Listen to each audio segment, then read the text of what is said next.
Shane O'Brien was one of Britain's most wanted criminals. He murdered 21-year-old Josh Hanson in October 2015 and went on the run for 3.5 years. DCI Noel McHugh and his team tracked him down.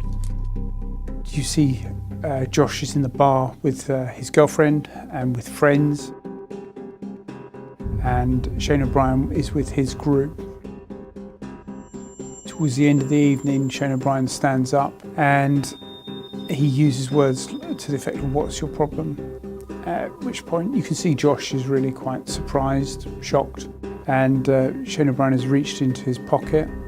He's taken out what we now know to be a Stanley knife, and he's cut Josh from his ear across to his chest.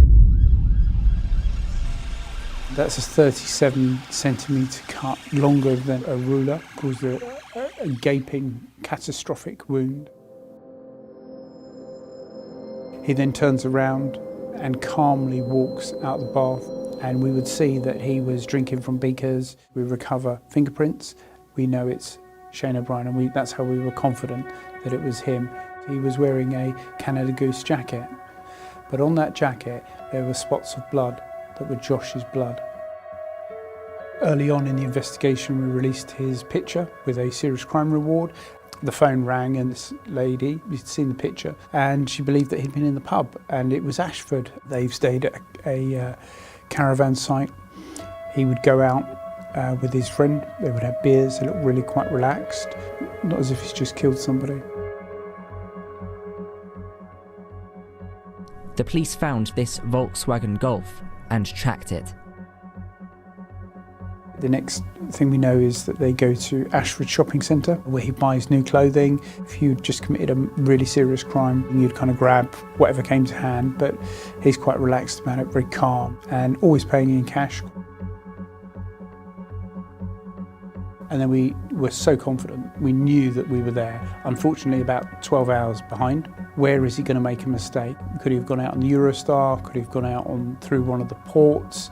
We weren't actually thinking that he would have gone out on a plane.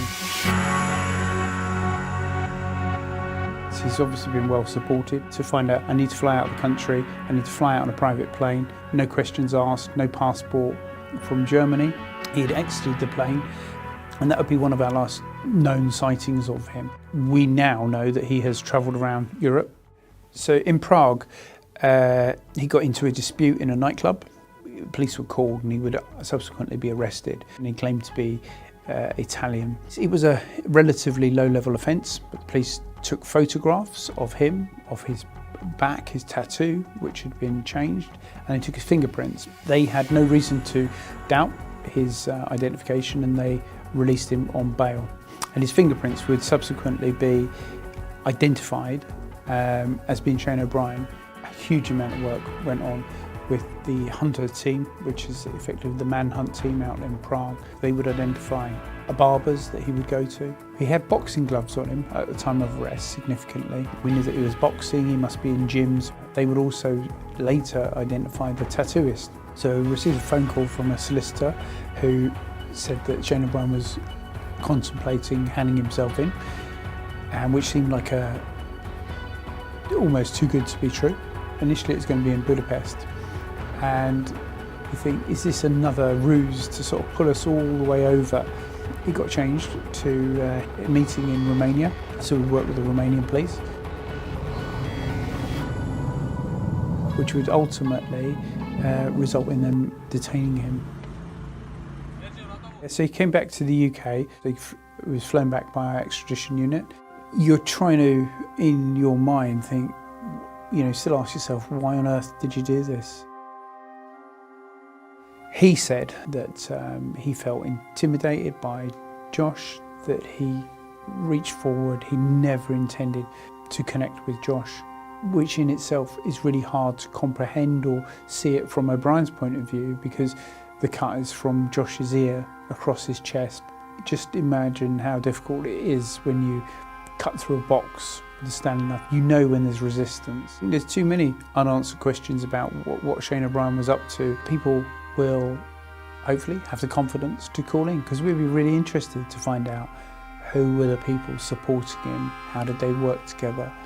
And what was he actually doing when he was abroad? You want to shout, you want to grab O'Brien's arm to try and stop him. You know, we can never bring their loved one back, but we can bring some closure to the chapters of the, you know, this nightmare that they go through, and getting them the truth about what happened.